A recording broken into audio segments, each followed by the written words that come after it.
안녕하세요, 군 간부 여러분. 오늘 군 간부 입문 독서 강좌를 당일을 맡은 홍익대학교 유현준 교수입니다. 오늘 제가 말씀드릴 내용은 어디서 살 것인가라는 주제에 대해서 말씀을 드릴 거고요. 그 내용은 건축 공간과 인간에 대한 그 관계에 대한 이야기라고 보시면 될 것 같습니다. 그런 관계가 멀게는 사실 사회 구성에 큰 영향을 미치고요. 우리의 미래 세대를 책임질 젊은이들에게도 큰 영향을 미친다는 점에서 그런 관계에 대해서 좀 얘기를 나누려고 합니다. 우리나라 사회를 이해하는 데 있어서 중요한 요소 중에 하나는 현대 사회가 1인 가구가 늘어난다는 점입니다. 지금 현재 2021년이죠. 벌써 30%가 늘어났습니다. 넘었고요. 그다음에 2인 가구까지 하면 거의 60% 육박을 합니다. 보통 과거에는 4인 가족이 제일 많았죠. 그렇기 때문에 자녀 둘에 부부까지 해서 방 3개짜리 아파트에 사는 게 중산층의 모습이었습니다. 근데 이런 집에 살 때에는 사람들이 자기의 침실과 밖에 나가면은 거실과 주방까지 해서 한 20여 평 정도를 널찍하게 씁니다. 근데 1인 가구가 되면은 보시는 것처럼 이런 7평, 8평짜리 원룸으로 이사를 가게 되죠. 그러니까 자기가 사용하는 면적이 한 3분의 1로 줄어드는 거가 되는 겁니다. 그리고 이런 4인 가족 사는 방에서는 내가 방문만 열고 나가면은 그러면은 밖에서 식구들을 만날 수가 있죠. 다른 가족들을 만날 수 있는데 1인 가구로 살게 되면은 보시는 것처럼 혼자 있기 때문에 친구를 만나려면은 SNS를 해야 되는 상황이 됩니다. 그러다 보니까 더 많은 시간을 손바닥을 쳐다보면서 SNS를 하면서 살아야 되는 거고 더 좁은 집으로 이사를 가야 되는 게 1인 가구가 되는 사회의 특징이다 볼 수 있습니다. 그래서 보시는 것처럼 왼쪽 그림은 고시원의 모습이고요. 오른쪽 그림은 교도소 독방의 모습입니다. 근데 둘의 건축 공간적으로는 거의 차이가 없다고 볼 수 있습니다. 사실 왼쪽 사람이 더 힘들어요. 왜냐하면 저 사람들은 월세를 내야 되는 사람이고요. 오른쪽 사람은 거저 있죠. 근데 이게 선진국 대도시에 갈수록 이런 문제가 심각해지죠. 비싼 돈 내고서 좁은 공간에 살아야 되는 상황들은 연출이 되는데 그게 이제 뉴욕 사람들이 가장 심각할 거라고 생각을 합니다. 뉴욕 사람들은 서울 사람들하고 비교했을 때 좀 상황이 다릅니다. 왜냐하면은 자기가 집이 좀 좁아도 밖에 나가면은 센트럴파크가 있어요. 그리고 센트럴파크를 산책하다가 좀 지겹다 싶으면은 한 13분만 걸어가면은 타임스퀘어가 나오고 좀만 걸어가면 헤럴드 스퀘어 나오고 계속해서 공원들이 이렇게 붙어 있습니다. 그래서 보시는 것처럼 뉴욕의 공원들은 한 주요 공원이죠. 우리가 인지가 가능한 그런 주요 공원들을 보시면은 평균적으로 한 1km마다 하나씩 되어 있습니다. 그래서 이쪽 공원에서 저쪽 공원으로 걸어서 한 13분 정도만 걸어가면은 새로운 공원이 나와요. 미국 같은 경우에는 자기가 집이 좁아도 밖에 나가면은 걸어서 10분 이내의 공원들이 있고 그리고 거기서 좀 답답하면은 한 13분만 걸어가면은 또 다른 공원을 만날 수 있는 게 뉴욕의 라이프죠. 서울에서 비슷한 수준의 인지도를 가지는 그런 공원을 한번 찾아보시면은 일단 서울의 서쪽 끝에 하늘공원이 있죠. 그 다음에 거기서 한 1시간쯤 걸어야지 선유도 공원이 나오고요. 1시간 걸어야지 여의도 공원이 나오는 그런 상태가 생깁니다. 그래서 우리나라 공원들은 보시는 것처럼 크고 좋은 공원들은 있는데 너무 띄엄띄엄 놓여져 있다는 게 문제인 거예요. 그래서 평균적으로 보면은 우리 서울의 공원들, 인지 가능한 큰 공원들은 보통 4km마다 하나씩 떨어져 있고요. 그리고 이 공원은 이쪽 공원에서 저쪽 공원으로 걸어서 1시간 정도 걸립니다. 그 얘기는 이 공원들은 대부분 자동차나 지하철을 타야만 갈 수 있는 공원이라는 얘기고 그 말은 사실 직장인들 같은 경우에는 그 반차 내기 전에는 못 가는 공원인 거죠. 그러니까 우리나라 공원에 가시면 은퇴하신 나이 드신 분들밖에 없는 거예요. 그러니까 젊은 친구들은 갈 수 있는 그런 여건이 되지 않습니다. 그래서 사실 보시면은 공원이라고 하는 거는 사실 크기보다는 분포가 더 중요합니다. 10,000평짜리 공원을 하나를 만드는 것보다는 1,000평짜리 공원을 10개를 만드는 게 더 나은 거고요. 도서관 같은 경우도 100만 권이 있는 도서관을 하나를 짓는 것보다는 책이 10,000권이 있는 도서관을 100개를 짓는 게 훨씬 낫다. 이렇게 볼 수 있을 것 같습니다.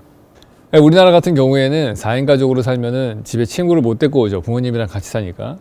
밖에 나가면은 사실은 갈 데도 별로 없습니다. 공원도 별로 없고 길거리에 벤치도 없어요. 그러다 보니까 이 사람들이 원룸으로 독립을 한다고 하더라도 집이 좁아서 못 데리고 오죠.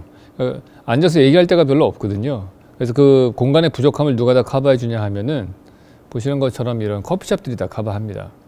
이런 커피숍들은 사실은 커피를 파는 비즈니스라기보다는 돈 받고 장소를 빌려주는 쇼텀 렌탈 비즈니스다 이렇게 볼 수 있을 것 같습니다. 그래서 우리나라에는 되게 커피숍들이 많죠. 서울 같은 경우에는 전 세계에서 단위 면적당 커피숍 숫자가 가장 많은 도시입니다. 비정상적이라고 할 수 있어요. 커피숍만 많은 게 아니죠. 우리나라에 노래방, PC방, 멀티방, 게임방, 찜질방, 그래서 뒤에 방자 들어간 가게가 되게 많습니다. 그 가게들이 다 결국에는 우리나라 사람들이 뭐 방 문화를 즐겨서 그런 게 아니고요. 방이 부족해서 그런 거죠. 그러니까 내가 쉴 수 있는 공간이 부족하기 때문에 시간당으로 돈을 내고 빌리는 겁니다. 각 세대에 따라서 빌리는 공간이 조금씩 다릅니다. 돈이 많으면 방을 빌리겠죠. 근데 정말 돈이 적은 중학생 아이들 같은 경우에는 어딜 가냐 하면 편의점을 갑니다. 왜냐면 한 1,000원짜리 과자를 한 봉지 사면은 편의점 앞에 공간들을 자기네들이 마음대로 점유해서 쓸 수 있기 때문인 거죠. 그래서 그런 공간의 부족함이 항상 있고요. 자신들이 처한 상황에 따라서 그 사회가 제공해주는 공간에 따라서 여러 가지 문화적 현상들이 나타나는 게 현실입니다. 그 중에 대표적인 사례가 지금 보시는 힙합 가수들의 패션이다 볼 수 있을 것 같아요. 힙합 가수들은 보시면은 후드티 모자를 뒤집어 쓰고 나오는 경우가 많습니다. 이런 패션을 가진 이유는 힙합이라고 하는 거가 가난한 동네 출신이라서 그래요. 가난한 동네 출신들은 흑인 슬러브 같은 데서 나오는 거죠, 음악이. 그러다 보니까 거기서 자기의 사적인 공간이 없습니다. 내 방이 없기 때문에 자기 방이 없다 보니까 벽에서 자기를 가려주는 프라이버시가 없죠. 그래서 모자를 깊게 눌러 쓰고 보시는 것처럼 좌우에 후드티 모자로 자기의 벽같이 자기 얼굴을 좀 가리는 거고요. 힙합 가수들은 야구 모자도 많이 쓰고 나옵니다. 그 이유는 처마가 없는 데 살아서 그래요. 그러니까 이 친구들은 처마 대신에 야구 모자 캡으로 위를 가리고 벽 대신에 후드티 모자를 뒤집어 써서 이렇게 자기 앞에 조그만한 공간을 하나 만들어서 그 안에 자기를 숨기는 거죠. 그러니까 그럴 때 심리적인 안정감이 들기 때문에 그래요. 그런 거는 관음증이라고 보통 얘기를 하죠. 힙합 가수들 노래 부를 때 보면은 옆이 잘 안 보이니까 두리번거리면서 노래 부르잖아요. 좌우를 보면서 그 마이크 이렇게 손도 자꾸 앞으로 뻗고 그런 제스처가 나오는 이유는 사실 그 사람들이 처한 공간이 패션을 만들고 그게 행동을 만들었다 이렇게 볼 수 있죠. 우리 보시면은 서울의 핫플레이스의 변천사도 한번 보겠습니다. 우리나라 같은 경우에 1980년대 최고의 핫플레이스는 어디였냐 보시면은 코엑스몰이었거든요. 실내 공간이었죠. 여기가 에어컨도 제일 잘 나오고 화장실도 제일 깨끗했었습니다. 최근 들어서 핫플레이스가 어디냐 물어보면은 뭐 신사동 가로수길이나 을지로, 뭐 삼청동 대부분 다 골목길입니다. 경리단길, 뭐 요즘엔 또 어디가 뜨죠? 경리단길이 좀 지고 저기 해방촌 이런 데가 뜨고 있죠. 그다음에 익선동도 좀 떴고요. 그러니까 그런 공간들이 과거에는 다 실내 공간 쇼핑몰이었다가 현대에 와서는 왜 다 이렇게 어찌 보면은 야외 공간인 거리로 바뀌었느냐? 그 이유는 우리의 주거 환경이 좀 바뀌어서라고 볼 수 있을 것 같습니다. 과거에는 이렇게 마당이 있는 공간에 살았었거든요. 근데 마당이라고 하는 공간은 끊임없이 변하는 공간, 야외 공간인 거죠.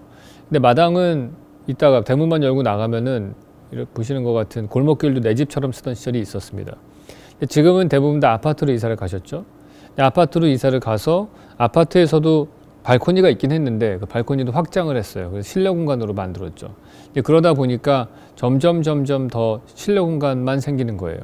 그래서 이런 지하 주차장이 있는데 사시는 분들은 사실은 어찌 보면은 비가 오는 날 우산을 안 갖고 나가도 됩니다. 밑에 내려가서 차를 끌고 딴 데 가서 볼일 보고 또 와서 지하 주차장에 차를 세우고 볼일을 보면 되기 때문에 그렇죠.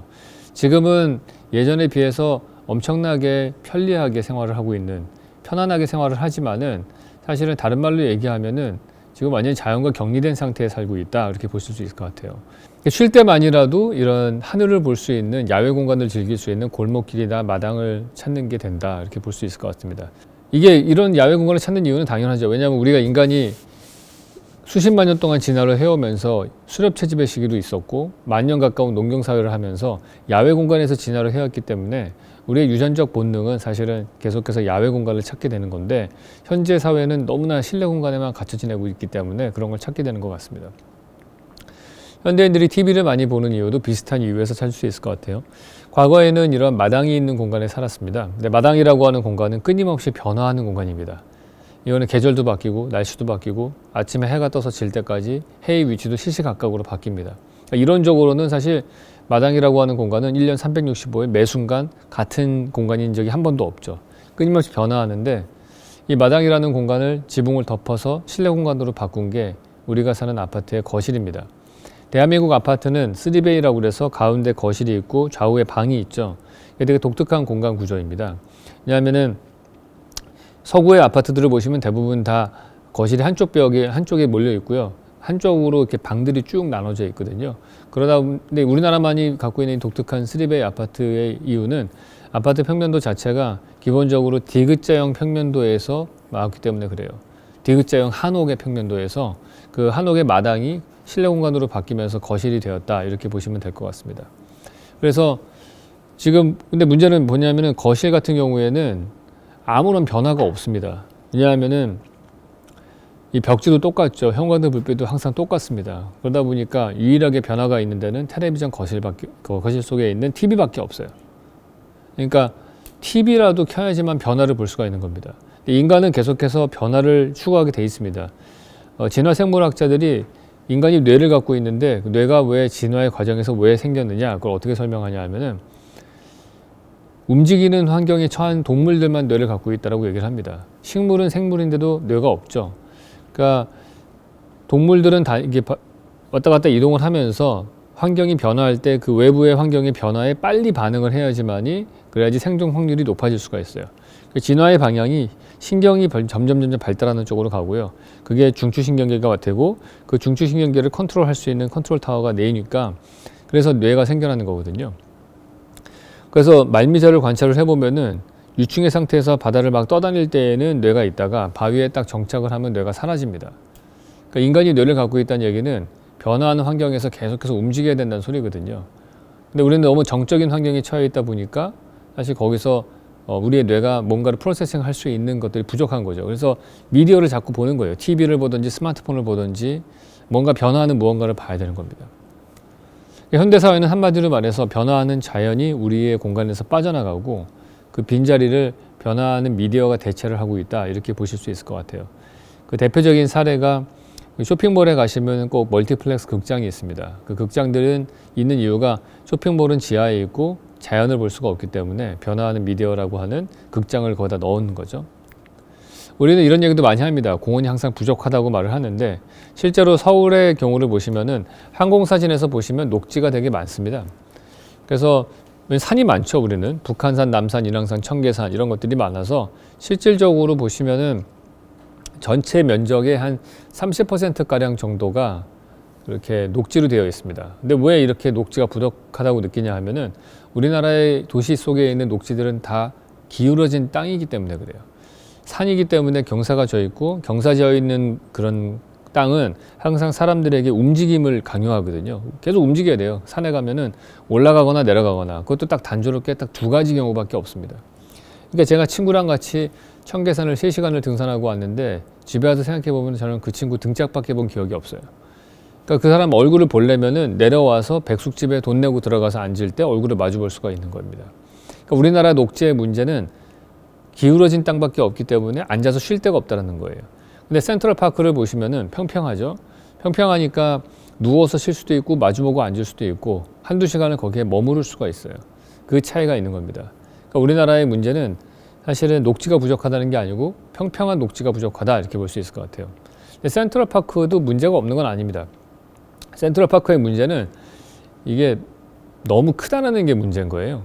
센트럴파크는 가로폭이 한 850m 그 정도 되고요. 근데 세로 길이가 한 4km 정도 됩니다. 그러다 보니까 엄청나게 넓어요. 넓으니까 좋은 거는 뭐냐면은 안에 들어가면은 주변에 빌딩이 안 보입니다. 낮에 가서 보면은 시골에 와 있는 것 같이 보입니다. 근데 문제는 여기는 해가 지고 나면은 거의 깜깜해지고 나면 위험해서 아무도 못 들어갑니다. 누가 죽여서 묻고 나와도 몰라요. 그러니까 센트럴파크는 낮에만 쓸 수 있는 공원이 되는 거죠. 그러다 보니까 반쪽짜리 공원입니다. 이걸 프레드릭 옴스테드라는 사람이 설계를 했는데 그 사람이 똑같은 스타일의 공원을 보스턴에도 하나 만들었습니다. 이게 보스턴 커먼이라는 공원인데요. 이 공원은 좀 사이즈가 작습니다. 그러다 보니까 낮에 가서 보시면 주변에 빌딩들이 많이 보여요. 그러니까 센트럴파크만 못한 것 같은 느낌이 드는데 단 좋은 점은 뭐냐면 여기는 해가 지면은 주변에 빌딩들이 불이 들어오죠. 그러면 그 빌딩에 있는 사람들이 이 공원을 내려다본다고 생각하기 때문에 공원에서 나쁜 짓을 못합니다. 그러니까 아주 안전한 공원이 되는 거예요. 건축에서 되게 중요한 원리인 감시를 받는 공간은 안전한 공간이 된다, 이런 원리가 여기서 설명이 됩니다. 그래서 우리가 어떤 공간을 안전하게 만들려면은 방에다가 CCTV 카메라를 설치해 놓으면 됩니다. 그러면은 누군가 나를 본다고 생각하기 때문에 조심하게 되고 안전해지는 거죠.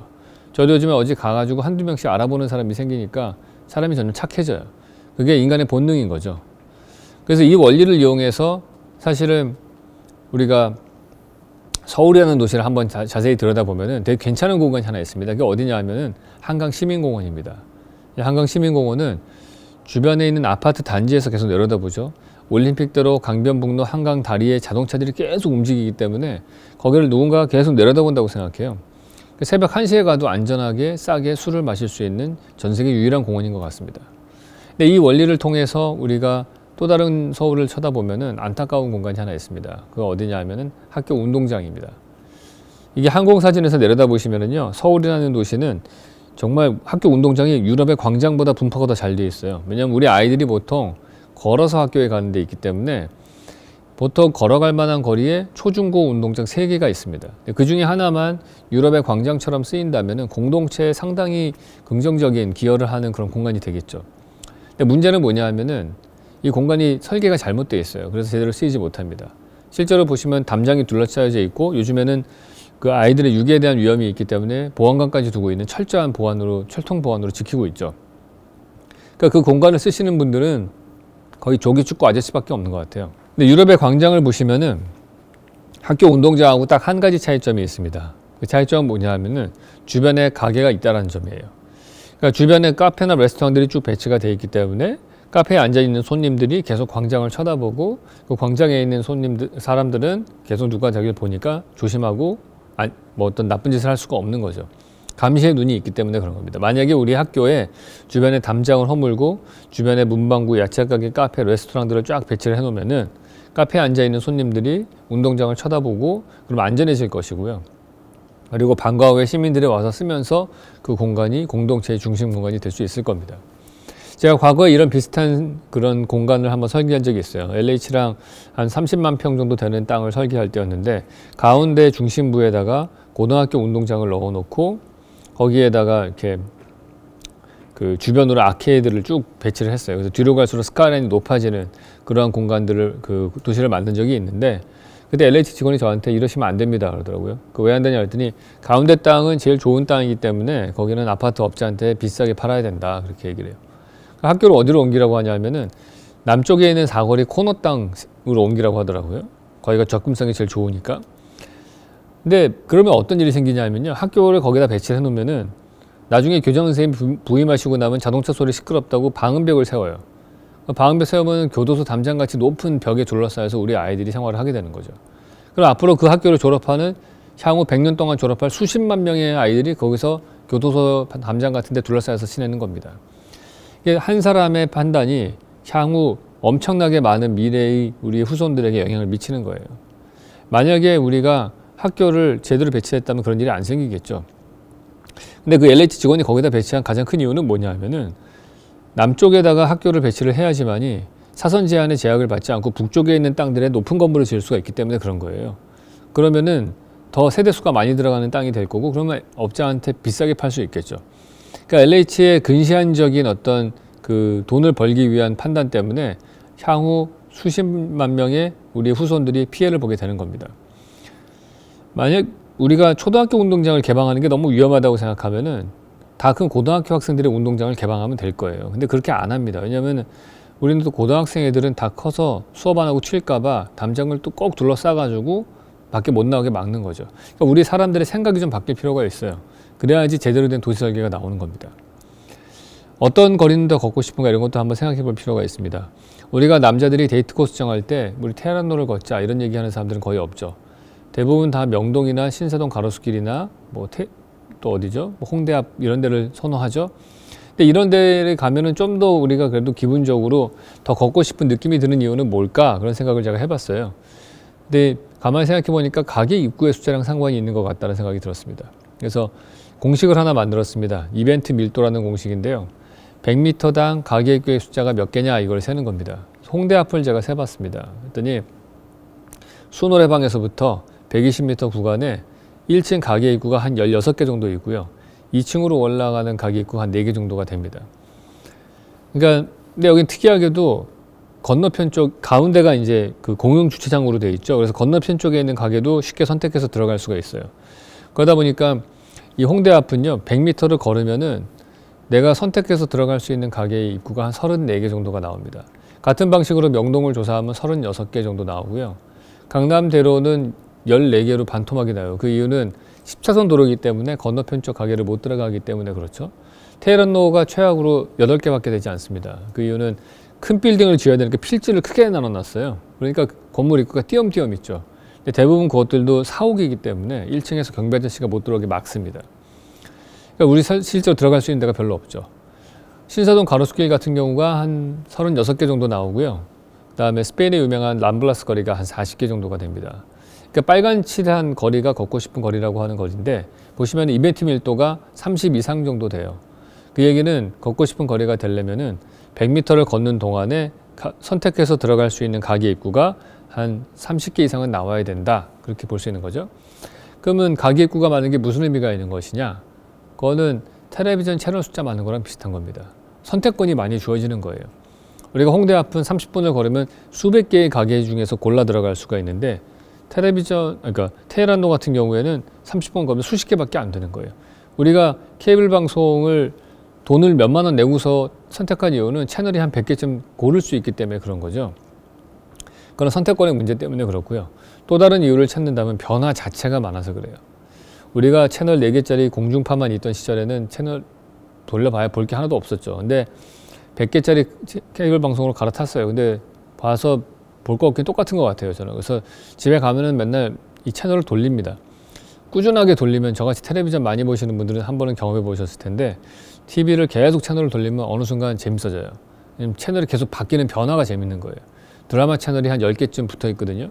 그거 계속 돌리면 대사가 섞여가지고 새로운 스토리가 만들어지고 막 그래요. 그런 변화 자체가 재밌는 거죠. 그래서 우리가 보면은 다양한 상점 입구의 숫자는 다양한 TV 채널의 숫자와 비슷합니다. 그래서 이거를 우리가 시속 4km를 걷는 사람 입장에서 보시면은 명동이나 가로수길 같은 경우에는 한 2.5초당 한 번 채널이 바뀌는 TV라면은 테헤란로 같은 경우에는 11초당 한 번 채널이 바뀌는 TV예요. 그러니까 테헤란로보다는 훨씬 홍대 앞이 재밌는 거죠. 근데 이런 걷고 싶은 거리를 잡아먹는 괴물이 하나 있습니다. 그게 뭐냐면은 상가 건물이에요. 지금 보시는 게 반포에 재건축 재개발된 그 자이 아파트라는 곳인데요. 한 블럭이 재개발되면서 1층 부분은 차들이 안 다니는 공원처럼 조성이 되어 있고 되게 좋습니다. 근데 문제는 이 단지 전체를 둘러싸고 있는 거리가 문제예요. 보시는 것처럼 온통 아파트 담장밖에 없습니다. 북쪽에 한 600m 구간에 입구가 하나 있는데 그게 지하 주차장 들어간 입구 하나 있고요. 나머지는 대부분 다 담장으로 되어 있습니다. 그 길거리에 사람이 한 명도 안 걸어 다니죠. 이유는 가게가 하나도 없기 때문에 그런 거거든요. 그럼 가게는 다 어디가 있느냐? 코너에 상가에 다 들어가 있습니다. 여기에 밥 먹고 머리 자르고 차 마시고 할 수 있는 가게 한 100개쯤 들어가 있겠죠. 그럼 여기서 다 모든 행동을 다 하다가 친구 만나러 갈 때 밑에 내려가서 주차장에서 차를 끌고 또 딴 동네 가서 차를 세워놓고 또 만나게 되는 거죠. 그러니까 상업시설이 한쪽으로 이렇게 집중이 되게 되면은 길거리에 사람들이 안 걸어 다니고 소통이 없어지는 거리가 됩니다. 근데 문제는 뭐냐면은 자동차 사용량이 늘어나니까 차선 숫자를 계속해서 늘려야 되는 현상이 생기겠죠. 또 주차장도 더 많이 만들어야 됩니다. 근데 가장 심각한 문제는 옆 동네에 갈 일이 없어진다는 거예요. 동네가 점점 단절되게 되는, 아파트 단지가 아일랜드처럼 단절되는 그런 현상들이 생깁니다. 과거에 만들어진 도시들을 보시면은 구반포 아파트라든지 아니면은 동부이촌동 같은 데 가시면은 이런 상가들이 대로변에 1층 연도형 가로로 되어 있습니다. 이런 데서는 구반포를 걷다 보면은 신반포까지 가게 되는 그런 현상들이 생기게 되죠. 걸을 때 사람들이 연결되는 거거든요. 우리가 강북과 강남이 웬만해서는 소통이 안 되는 이유는 강북과 강남을 오갈 때 항상 자동차나 지하철을 타야만 하기 때문에 그렇습니다. 걸어 다닐 때 경계가 모호해지면서 하나 될 수가 있는 거거든요. 그래서 사실 바람직한 도시는 이런 걷고 싶은 거리들이 전체의 도시를 다 연결해주는 그런 도시입니다. 어느 한 장소에 가가지고 거기만 걷다 오는 게 아니고 도시 전체가 걷고 싶은 거리로 연결되는 도시가 훌륭한 도시인 거죠. 근데 걷고 싶은 거리가 만들어지는 원리가 하나 있습니다. 그게 뭐냐 하면은 한쪽에 지하철역이 있고 1.5km 떨어진 데 공원이 있으면은 그 둘을 연결하는 거리가 걷고 싶은 거리가 됩니다. 그 대표적인 사례가 보스턴에 가시면 볼 수 있는 뉴베리 스트리트입니다. 한쪽에 지하철역이 있고요. 한 1.5km 걸어가면은 보스턴 커먼이라는 공원이 나옵니다. 그 둘을 연결하는 뉴베리 스트리트가 미국 동부에서 가장 유명한 쇼핑거리로 되어 있습니다. 서울에서 그 사례를 찾는다면은 신사동 가로수길을 찾을 수 있을 것 같아요. 신사역에서 내려서 한 1.1km 걸어가면은 한강 시민공원이 나옵니다. 사실 이 거리가 예전에는 크게 유행하던 그런 인기 있던 거리가 아니었어요. 그래서 임대료가 되게 싸서 설계사무소가 많았던 그런 공간입니다. 근데 이 동네가 갑작스럽게 핫플레이스로 뜬 이유는 토끼굴의 위치가 바뀌어서 그렇습니다. 과거에 있었던 그 토끼굴은 미성아파트라고 하는 단지 뒤쪽이 잘 안 보이는 데 있었어요. 1차선 도로로 돼 있어서 되게 음습하고 건너가기 좀 겁나는 그런 그 토끼굴이었었는데, 이게 한강 르네상스 때 확장 이전을 했습니다. 보차도 분리되고 왕복 차선으로 만들면서 되게 밝고 쾌적한 그런 그 토끼굴이 됐고요. 근데 이 위치가 되게 중요합니다. 위치가 오른쪽으로 옮기면서 지금의 위치는 가로수길 축선상으로 옮겨졌어요. 이때부터 신사역과 한강시민공원이 시너지 효과가 생기기 시작을 하면서 핫플레이스로 뜬 겁니다. 그러니까 이 원리를 이용을 해서 우리가 조금 더 소통하는 서울을 만드는 방법을 생각을 해보면, 서울에 지하철역이 이렇게 많죠. 그 중에서 2호선 지하철역이 한 바퀴를 도는 순환선입니다. 그러면 이 순환선 역과 역 사이에 공원을 하나씩 배치를 해놓으면은 걷고 싶은 거리가 서울을 한 바퀴 돌면서 생겨나는 그런 현상이 생기겠죠. 그 다음에 다리에도 보행자 전용 다리를 만들면 더욱 좋겠죠. 한강에 한 2개 정도의 보행자 전용 다리를 만들면 걸어서 한강을 건너갈 수 있는 그런 도시가 되겠습니다. 이러면은 서울을 어디든지 걸어서 갈 수 있는 그런 하나로 연결된 도시가 되겠죠. 지역 간의 격차도 줄어들 것이고. 근데 이런 다리를 만드는 건 되게 돈이 많이 들거든요. 그래서 한 가지 방법은 사실 조금의 리모델링만 하면 됩니다. 제일 좋은 거는, 지금도 한강 다리는 안타까운 거는 27개의 다리가 있는데 인도가 다 있거든요. 사람이 안 걸어 다녀요. 그 이유는 인도를 걸으면은 옆에 자동차가 빨리 달리기 때문에 그렇습니다. 공간의 속도가 빠르면은 사람들은 불안감을 느껴가지고 안 걷게 되거든요. 만약에 처음에 다리를 설계하시는 분이 인도를 차도보다 한 3m 낮게끔 단면을 설계를 했다면, 그러면 인도를 걸을 때 사람들은 차를 보지 않고 그냥 한강만 보면서 편안하게 걸을 수 있었겠죠. 근데 그런 설계상의 아쉬움이 좀 있는 겁니다. 왜냐면 당시에는 그냥 자동차만 넘기면 된다, 그런 생각을 했기 때문에 사람을 위한 다리를 고려하지 않았던 거죠. 보시는 것처럼 이런 쇼핑몰이 늘어나게 되면은 걷고 싶은 거리가 점점 사라지는 현상이 생길 겁니다. 이런 현상들이 점점 가속화되는 이유는 우리가 온라인 쇼핑을 많이 하기 때문에 그래요. 점점 온라인 쇼핑으로 손님들을 빼앗기니까 유통회사들은 이런 어트랙션을 집어넣은 그런 큰 대형 쇼핑몰을 만들고 특별한 경험을 제공해서 사람들을 끌어모으려고 하는 거죠. 그럼 가게들이 다 이로 집중되고 길거리에 있는 많은 가게들이 사라지고 걷고 싶은 거리는 점점 없어지게 되는, 한 10년 정도 지나고 나면은 길거리에, 지금은 현재 보시면은 거의 식당밖에 안 남아 있잖아요. 근데 그 식당들도 이제 얼마 안 남았습니다. 왜냐하면 배달의 민족이 일을 너무 열심히 하기 때문에 우리가 비대면으로 주문해서 먹으면은 식당들 입장에서는 비싼 돈을 내고 1층에 임대료를 내고서 있을 이유가 없어요. 부엌에 지하실에다가 부엌만 만들어 놓고 배달만 하면 되거든요. 그럼 길거리에 있는 식당들도 이제 많이 사라지게 될 겁니다. 한 10년 정도 지나면은 거의 길거리에 편의점밖에 안 남을 수 있다고 볼 수 있어요. 그렇기 때문에 그런 거리는 사람들의 소통이 더 줄어드는 그런 SNS가 만드는 세상이 되는 거죠. SNS가 만드는 세상은 결코 바람직하지 않습니다. 왜냐하면 우리가 일반적으로 뭐 인터넷이 발달하고 SNS가 발달하면은 엄청나게 많이 소통이 늘어난 그런 사회가 될 거라고 광고를 하는데, SNS의 소통의 문제는 끼리끼리의 소통만 늘린다는 문제가 있어요. 에코 체인버 효과라는 말이 있습니다. 그 얘기는 내가 얘기하는 단톡방 뭐 이런 데서 비슷한 사람들끼리만 떠드는 거예요. 나하고 똑같은 얘기하는 사람들끼리만 모이는 겁니다. 우리가 보통 정치가들을 보면은 흔히 하는 실수가 자기의 뜻을 얘기하면서 맨날 국민의 뜻이라고 얘기하는 사람들이 많아요. 그 사람들이 왜 그런 어이없는 행동을 하냐 하면은 자기 지지자들하고만 소통하기 때문에 그래요. 자기 당원들하고만 얘기하기 때문에 실제로 자기가 만나는 모든 사람들은 다 그렇게 생각하니까 그게 정말 국민의 뜻이라고 믿는 거죠. 근데 실제로 우리가 투표를 해보면 알겠지만은 항상 49대 51이거든요. 그러니까 나와 다른 사람들을 만날 수 없는 것이 SNS의 소통의 문제입니다. 그래서 토마스 프리드먼이라고 하는 사람들은 이 SNS의 문제를 어떻게 설명하냐면은, 늦어서 고마워라는 책에서 SNS는 소수의 의견을 증폭시키고 다수를 선동하기에 되게 좋은 도구다. 그래서 스마트폰이 보급이 되면 민주화 운동이 쉽게 일어난대요. 그래서 아랍의 봄이라고 하는 운동도 일어났죠. 문제는 독재 정권을 무너뜨린 다음에 새로운 정권이 안 만들어져요. 계속해서 무정부 상태입니다. 그 사람의 결론은 사람이 소통하고 공동체 의식이 생기고 하려면은 오프라인 공간에서 만나야 된다, 그렇게 얘기를 합니다. 결국엔 오프라인 공간에서 사람을 만날 수 있게 하는 방법은 그게 공원이나 벤치 같은 그런 공짜로 머무를 수 있는 공간이 많아져야 되는 거예요. 그런 도시는 사실은 그런 공원과 벤치 같은 것들은 SNS가 발달할수록 그 중요도는 더 올라가게 됩니다. 어느 사회가 얼마나 건전한지를 저는 어떻게 판단 내리냐면은 단위 면적당 벤치의 숫자를 세봐요. 예를 들어서 뉴욕 같은 경우에 브로드웨이의 950m 구간에 벤치가 한 170개 정도가 되거든요. 근데 같은 길이의 신사동 가로수길에 가시면 벤치가 3개밖에 없습니다. 50배의 차이가 나는 거예요. 그만큼 우리는 소통하기 어려운 사회에 살고 있다고 볼 수 있는 거죠. 공짜로 머무를 수 있는 공간이 많아져야지 공통의 추억이 생기고 사람들은 하나의 마음을 가질 수 있는 거예요. 서로 이해할 수 있는 게 되는 거예요.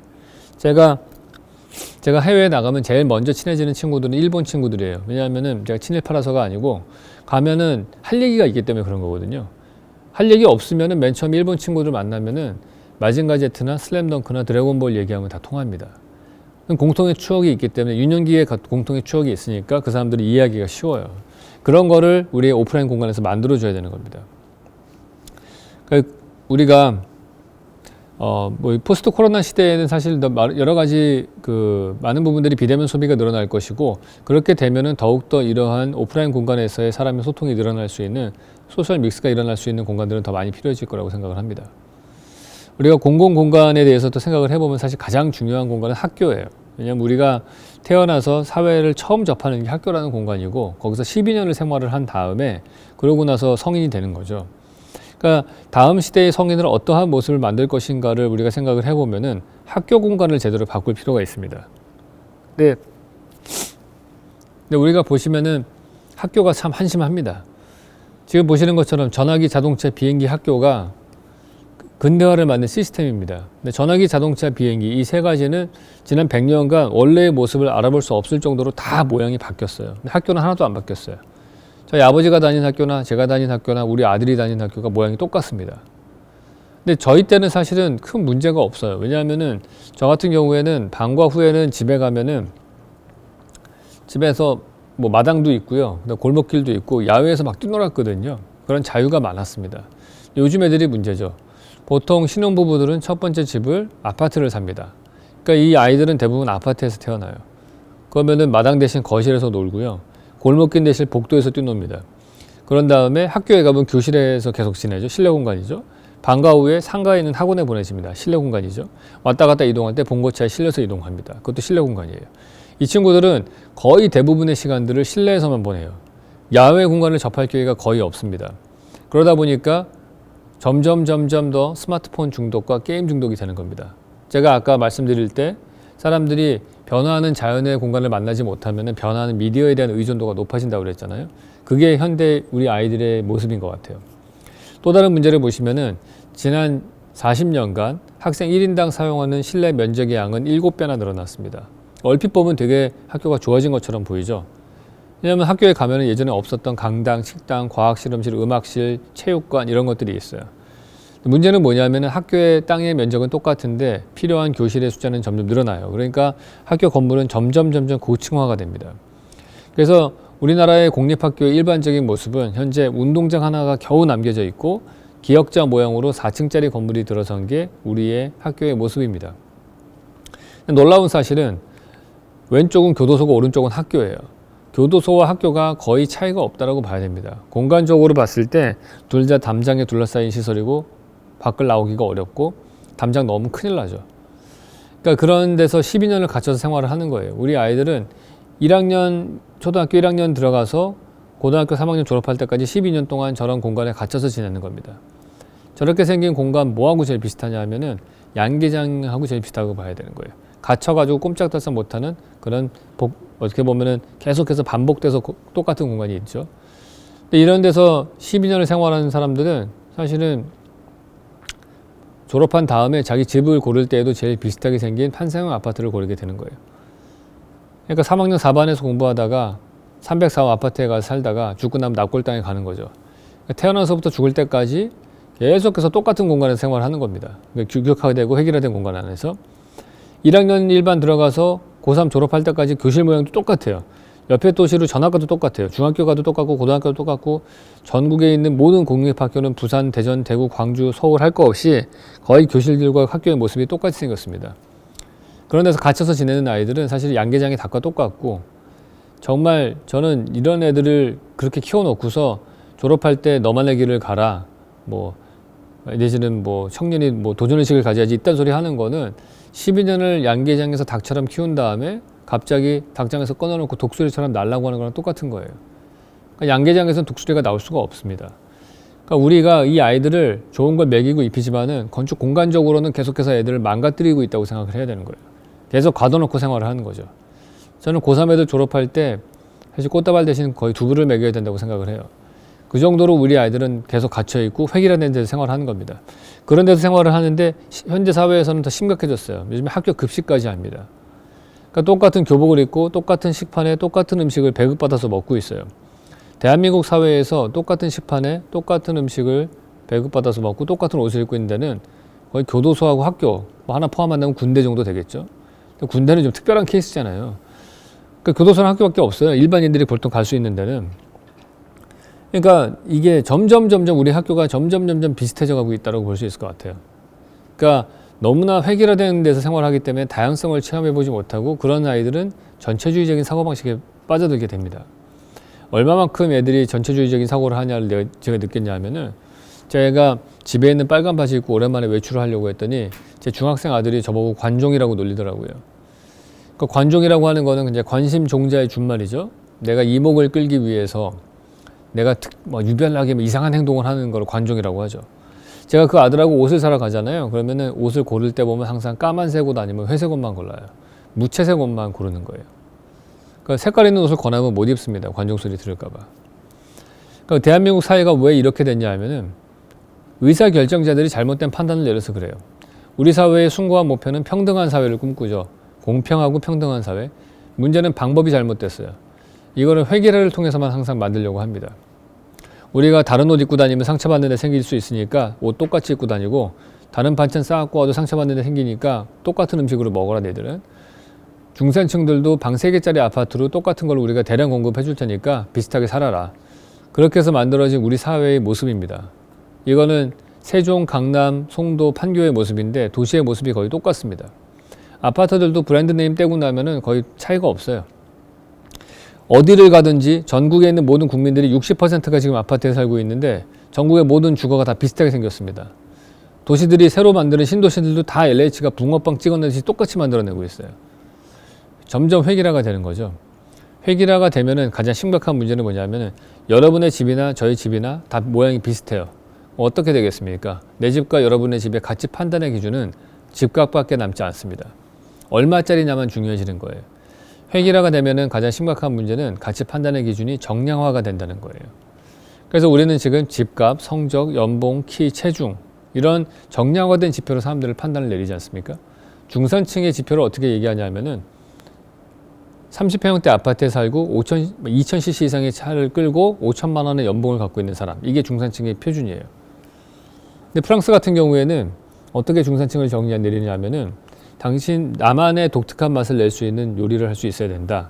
뭐 여행을 다른 나라를 좀 해볼 수 있어야 된다. 뭐 아니면 철학적인 토론을 할 수 있어야 된다.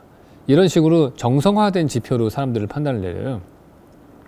이런 정량화된 지표가 만들어진 사회가 계속해서 반복된다면은 사람들은 불행해질 수밖에 없습니다. 그럼 이런 획일화된 사회를 어떻게 해결해야 되느냐? 다양성을 키우는 쪽으로 바꿔야 되는 거예요. 제 친구가 아무리 40억짜리 타워팰리스에 살아도 나는 작지만은 빗소리를 들을 수 있는 마당이 있는 우리 집이 더 나은 것 같다. 혹은 다락방이 있는 우리 집이 훨씬 더 특별한 것 같다. 이런 식으로 뭔가 다양한 공간들을 만들어서 다양한 체험들을 만들고 가치관을 다양화시켜야 되는 거예요. 우리의 라이프 스타일이 다양화될수록 더 많은 사람들이 행복해질 수 있습니다. 우리가 추구하는 라이프 스타일이 하나밖에 없다면은 거의 99%의 사람들은 불행할 수 있어요. 만약에 우리가 추구하는 라이프 스타일이 10가지가 된다. 행복한 사람들이 10배 늘어나는 거죠. 100가지가 되면 100배가 늘어날 수 있는 겁니다. 그러니까 다양성을 키우는 쪽으로 우리가 사회를 바꿔나갈 필요가 있어요. 우리가 아까 좀 전에 학교 건물이 점점 고층화된다고 제가 말씀을 드렸는데 학교 건물이 고층화되면 문제가 어떤 문제가 생기냐면요. 보시는 것처럼 우리 아이들은 50분 수업하고 10분 쉬죠. 근데 10분 쉬는 시간 동안에 고층된 건물에서는 결국에는 어떤 정신 나간 애가 10분 쉬는 시간 동안에 4개층을 뛰어내려와 가지고 운동장에서 다시 뛰어올라오고 그러겠습니까? 그러니까 애들이 밖에 안 나가고 계속 교실과 복도만 왔다 갔다 하는 거예요. 학교 건물은 사실 저층화될 필요가 있습니다. 그래서 아이들이 밖에 들락날락 할 수 있게 해줘야 돼요. 프랑스 같은 경우에는 쉬는 시간 10분 동안에 무조건 아이들을 바깥으로 내쫓는다고 하더라고요. 왜냐하면 아이들이 바깥 자연을 체험할 수 있게 하기 위해서 하는 거죠. 근데 우리는 지금 이미 고층화된 건물이 되어 있습니다. 그러면 아이들에게 어떻게 하면 자연을 더 만날 수 있게 해줄 수 있을까? 방법은 요즘에 우리 학교들은 학생 수가 줄기 때문에 빈 교실들이 주로 늘어나는 추세거든요. 그럼 그 빈 교실들을 부숴서 테라스를 만들어주면 됩니다. 그래서 아이들이 10분 쉬는 시간 동안에 같은 층에 있는 테라스에 나가서 좀 쉬다가 들어오게 해줘야 되죠. 하늘을 볼 수 있게 해줘야 됩니다. 특히나 코로나 시대 때는 이런 야외 공간들이 더욱더 필요합니다. 만약에 우리 교실에, 우리 학교에 이런 빈 교실이 없다. 그럼 어떻게 하면 되느냐?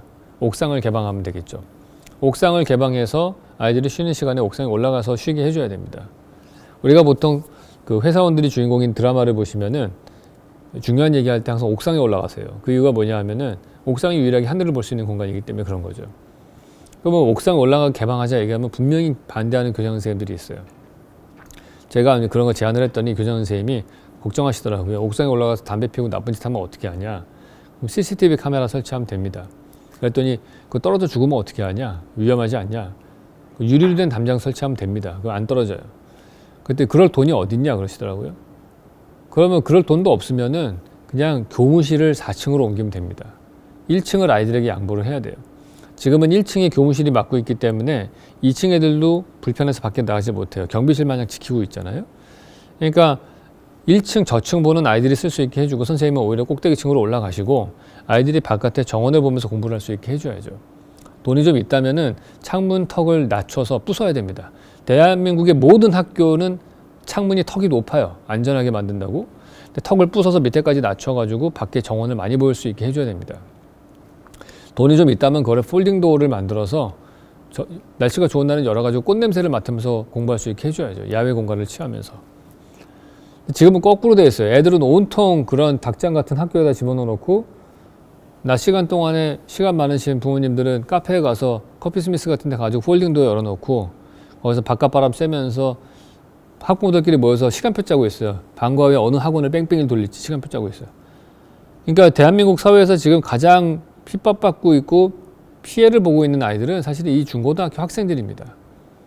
이 중고등학교 아이들은 대부분의 자기의 공간에 대해서 의사결정을 내리지 못해요.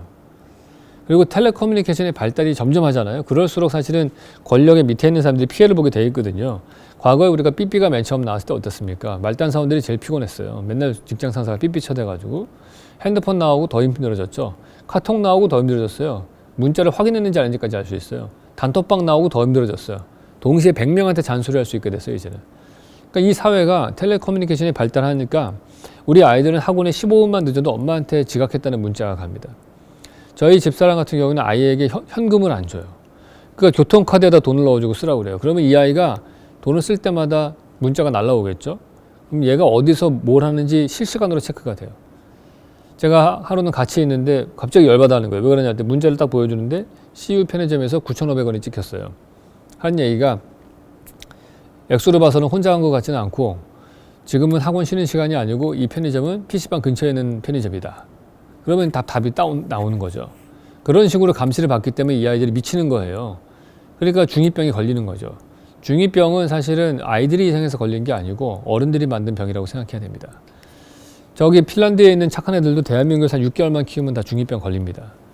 그러니까 우리가 아이들을 망가뜨리고 있다고 자각을 하셔야 돼요. 정상적인 아이로 키우고 있는 게 아니에요. 제가 볼 때는. 그 중에서도 더 피해를 보는 아이들은 또 이런 애들이 있죠. 지금 또 다른 문제는 뭐냐면은 지금 빨간 칠한 아이들이 우리나라의 그 축구 열심히 하는 남학생들이에요. 문제는 대한민국 학교에 유일하게 남아있는 야외 공간인 운동장을 저 녀석들이 다 씁니다. 한 20% 정도 되는 애들이 운동장을 다 쓰니까 나중에 나머지 한 80% 되는 얌전한 남학생들과 여학생들은 쓸 수 있는 야외 공간이 남아있는 게 거의 없어요. 얘네들은 나무 밑에서 책도 보고 싶고 친구랑 조용히 담소도 나누고 싶고 조용히 혼자 사색도 하고 싶어요. 근데 그럴 공간이 없습니다. 대한민국 사회 학교에서 사색을 할 수 있는 조용한 공간은 위험한 공간이라고 규정되어 있습니다. 제가 어렸을 적을 생각을 해보면은 중고등학교 사춘기 때 혼자 좀 생각 좀 하고 싶고 그럴 때 있잖아요. 그럼 너무 정신없이 시끄러워요, 학교가. 예를 들어서 뭐 수업 시간에 계속 선생님 혼자 떠들고 있고 쉬는 시간에 애들 미친 듯이 떠들고 있거든요.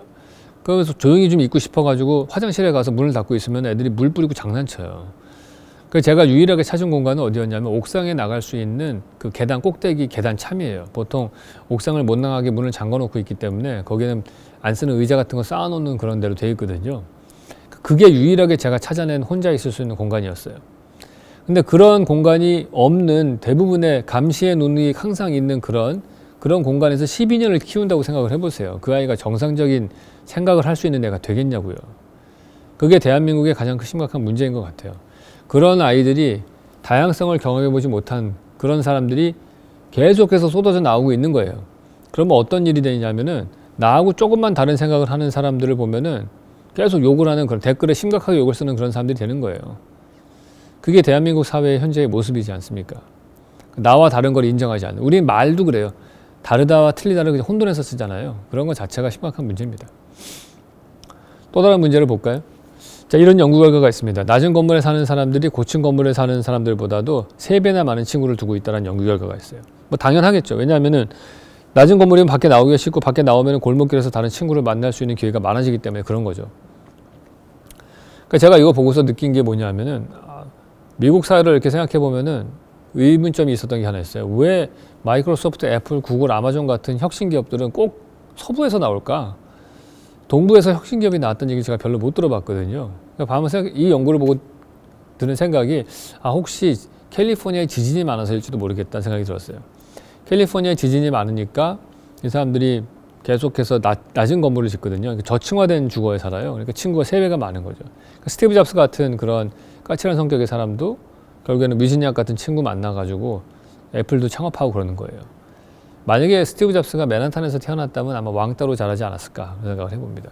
그러니까 우리 아이들을 어떤 공간에서 키우느냐가 그 아이의 미래도 결정하고 나아가서 우리의 사회를 결정한다. 사회의 미래까지 결정한다 볼 수 있을 것 같습니다. 제가 세종시에서 좀 새로운 학교를 디자인할 기회가 있었습니다.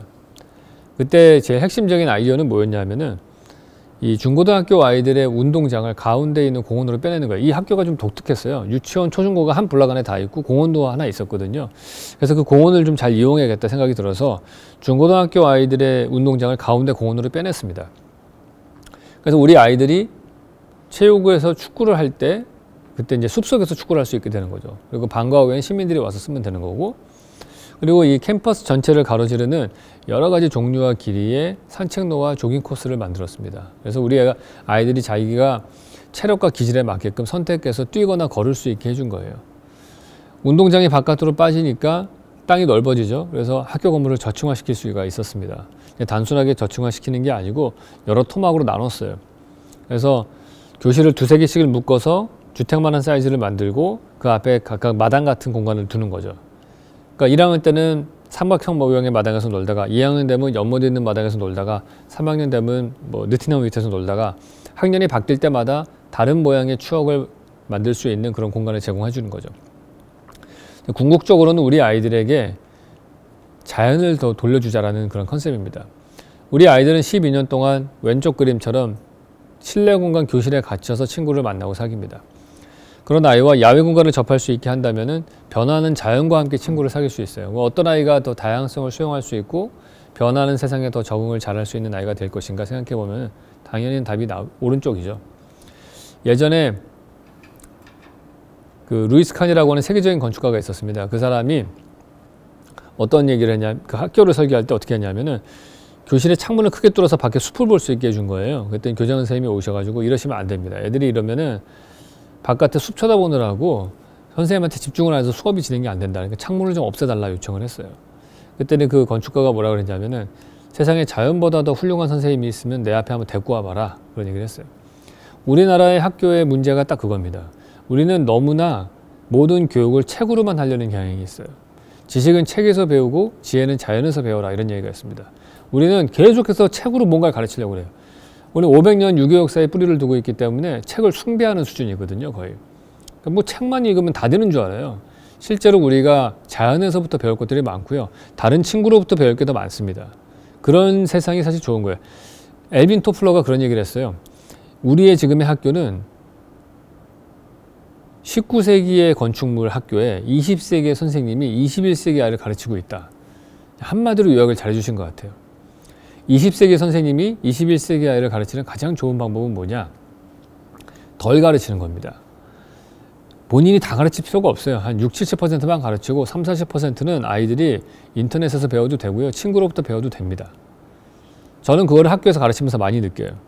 저는 아이들에게 설계를 가르치고 있는데 건축 설계를 가르칠 때 너무 많은 걸 가르치면 오히려 더 망가져요. 그건 또 다른 저를 붕어빵처럼 만드는 것밖에 되지 않습니다. 이 아이들은 제가 아닌 다른 사람들로부터, 다른 작품으로부터 더 많이 배워요. 다른 친구로부터 더 많이 배우고. 그래서 그걸 통해서 뭘 만들어내야 되는 거예요. 자기만의 걸 만들어내야 되는 거죠. 우리가 21세기가 창조가 중요한 시대다 얘기를 하면서 실제로는 우리는 계속해서 꼭 만들어진 것들만 주식을 주입해서 만들려고 그래요. 그러니까 그게 제일 심각한 문제인 것 같아요. 또 다른 문제는 뭐냐 하면은 학교 공간에 천정고에도 문제가 있습니다. 교실이 천정고가 2.3m로 되어 있거든요. 2.3m, 2.4m 그렇습니다. 아파트도 한 2.3m죠. 근데 미네소타 대학에서 한번 실험을 했어요. 2.3m 천정고에서 공부한 아이와 2.6m군요. 미네소타 대학에서 2.6m 천정고에서 공부한 아이하고 3m 천정고에서 공부한 아이하고 창의력 테스트를 비교를 했더니 3m 천정고에서 공부한 아이가 창의력이 2배가 넘게 나왔어요.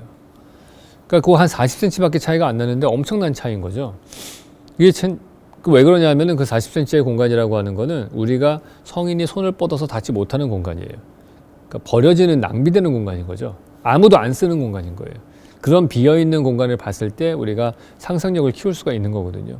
그래서 우리가 무의식적으로 뭔가 골똘히 생각할 때 눈이 위로 올라가서 하늘을 쳐다봅니다. 빈 공간을 봐야 되는 거예요.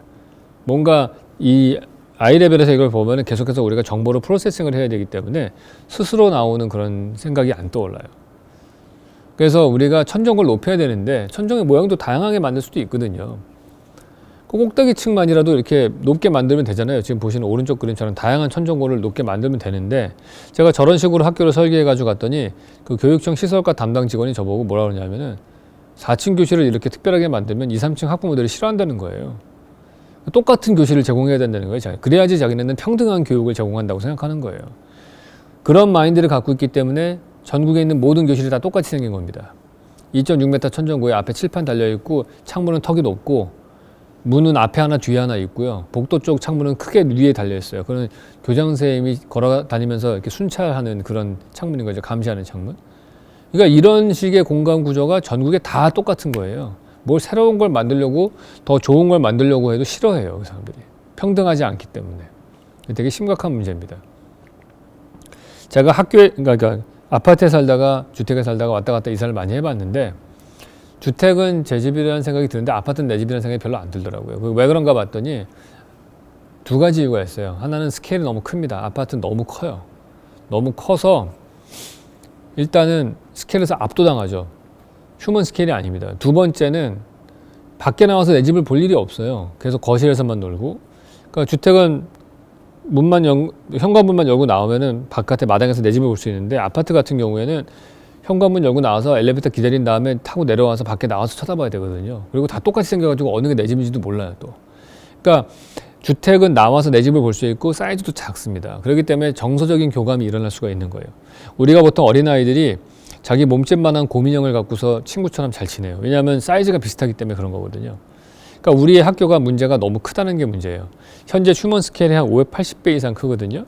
그러니까 저런 큰 건물들은 아이들을 압도하기 때문에 나를 가두고 있는 시설이지 그거는 정서적 교감이 이루어지기 어렵습니다.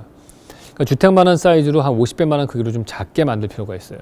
그게 여러 개가 배치되게끔. 그것도 배치하라고 했더니만 또 무식하게 남양 배치해야 된다고 저렇게 획일화되게 배치하면 안 되고요. 모양과 크기를 다르게 해서 다양한 외부 공간이 나올 수 있게 해줘야 되죠. 그 이유는 뭐냐면 우리 아이들이 몇 발자국만 움직여도 다른 풍경을 접할 수 있게 해줘야 되는 거예요. 지금 우리 학교는 왼쪽 그림처럼 학교 정문 열고 나가면은 운동장과 학교 건물이 한눈에 들어오는 그런 공간 구조를 띠고 있습니다. 100m 달리기 하고 나가서 봐도 모양이 바뀌는 게 별로 없어요. 그런 데서 12년을 생활을 하니까 얼마나 단조롭고 지루하겠습니까?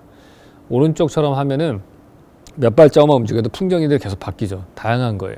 근데 제가 저렇게 설계를 해서 갔더니 그 시설과 담당 직원이 저한테 그러더라고요. 이러시면 안 됩니다. 왜 안 되냐 했더니 저 구석에 들어가서 애들 왕따 애들 때리면 어떻게 하냐는 거예요. 그래서 내가 야 이게 당신 눈에는 안 보이지 이게 어디서 누가 나올지 모르기 때문에 오히려 더 안전하다. 서로 감시하기 때문에. 근데 그래도 안 된다는 거예요. 왜 안 되냐 했더니 비가 오는 날 이동할 때 비 맞아서 안 된다는 거예요. 아주 애를 끔찍이 생각해 주시는 분이셨어요. 그러니까 애들은 우산이 없냐 내 그러려다가 알겠다 그러면 내가 1층에다 아케이드를 만들어서 우산 없이 왔다 갔다 이동할 수 있게 해드리마. 근데 겨울에 추워서 안 된다는 거예요. 알겠다 그러면 2층에 내가 실내 복도로 연결을 해주마 건물들을. 그랬더니 1층 애들 불편해서 안 된다는 거예요. 그럼 어쩌란 말이냐 그랬더니 큰 건물을 만들어서 1교시에 들어가서 방과 후 때까지 안 나올 수 있는 그런 건물을 만들어 달라는 거예요. 그게 제일 안전하고 제일 편리한 학교라는 거예요. 자기가 20년 넘게 학교를 만들어봐서 안다는 거죠. 한심한 거예요. 그런 사람들이 학교를 만들기 때문에 아직까지 우리나라 학교가 안 바뀌는 겁니다. 제가 그 사람을 몇 달을 설득하다 말이 안 통해서 당시보다 높은 사람을 좀 만나게 해달라 얘기를 했어요. 그래서 세종시 교육감을 만났습니다. 당시에 제가 설계했던 마스터 플랜을 좀 보여드렸어요. 이런 학교, 마을 같은 학교, 마당에 있는 학교를 만들고 싶다. 그랬더니 그 교육감님이 되게 의외로 좋아하시더라고요. 이런 학교 왜 우리 세종시가 혁신도시인데 왜 아직까지 10년 동안 이런 학교를 안 만들었냐? 그랬더니 그 반대하던 직원이 옆에서 이게 제 7차 교과과정하고 안 맞습니다. 교과과정 7차는 너무 이동이 많기 때문에 불편해서 안 된다는 거예요. 근데 옆에 선생님 듣고 계시다가 아니 이런 학교 제가 그 교과과정 바꿔서라도 이런 데서 애를 한번 키워보고 싶다. 이렇게 지어달라 했더니 안 된다는 거예요. 이 학교만 너무 이렇게 좋게 지으면은 자기는 공립학교이기 때문에 형평성이 깨져서 안 된다는 거예요. 그러니까 이게 그 사람들의 사고방식이거든요. 그러니까 또 다른 문제가 뭐가 있냐면요. 우리나라 학교의 공사비의 문제예요.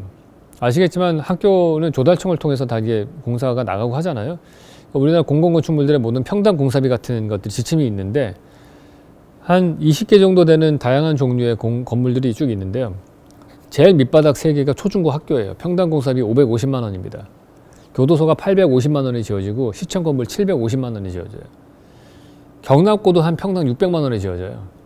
경납고보다 싸게 지어요 학교를.